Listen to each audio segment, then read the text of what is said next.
یہ کہانی ہے 4 پریوں کی۔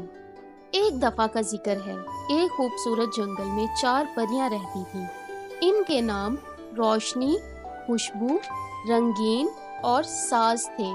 ہر پری کو ایک خاص جادوئی طاقت ملی ہوئی تھی۔ روشنی کی روشنی دنیا کو منور کرتی، خوشبو جنگل میں مہک بکھیرتی، رنگین پھولوں اور درختوں کو رنگین بنا ڈالتی، اور ساز اپنی موسیقی سے ہر دل کو خوشی دیتی تھی۔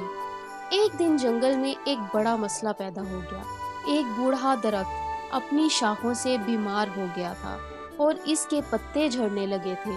وہ درخت نہ صرف جنگل کا سب سے قدیم درخت تھا بلکہ تمام جنگل کے جانوروں کے لیے سایہ اور پناہ کا ذریعہ بھی تھا۔ چاروں پریاں پریشان ہو گئیں اور مل کر مسئلے کا حل ڈھونڈنے لگی۔ روشنی نے کہا، میں اپنی روشنی سے درخت کو گرمی دوں گی تاکہ وہ طاقتور ہو جائے۔ خوشبو نے کہا، میں اپنی خوشبو سے اس کی شاخوں کو تازگی بخشوں گی۔ رنگین نے وعدہ کیا، میں درخت کے پتوں کو خوبصورت رنگ دوں گی تاکہ وہ دوبارہ سبز ہو جائیں۔ ساز نے کہا، میں اپنی موسیقی سے درخت کی روح کو خوش کر دوں گی۔ پھر کیا تھا، چاروں نے اپنی اپنی طاقت کا استعمال کیا۔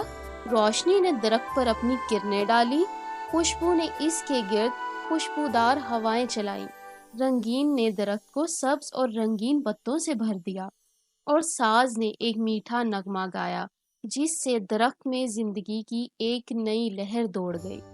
کچھ دنوں کے بعد بوڑھا درخت نہ صرف ٹھیک ہو گیا بلکہ پہلے سے زیادہ مضبوط اور خوبصورت ہو گیا۔ جنگل کے جانور خوشی سے ناچنے لگے اور سب نے مل کر چاروں پریوں کا شکریہ ادا کیا۔ یہ کہانی ہمیں سکھاتی ہے کہ جب ہم مل کر کام کرتے ہیں اور اپنی صلاحیتوں کا صحیح استعمال کرتے ہیں تو بڑے سے بڑا مسئلہ بھی حل ہو جاتا ہے۔ Thank you for watching.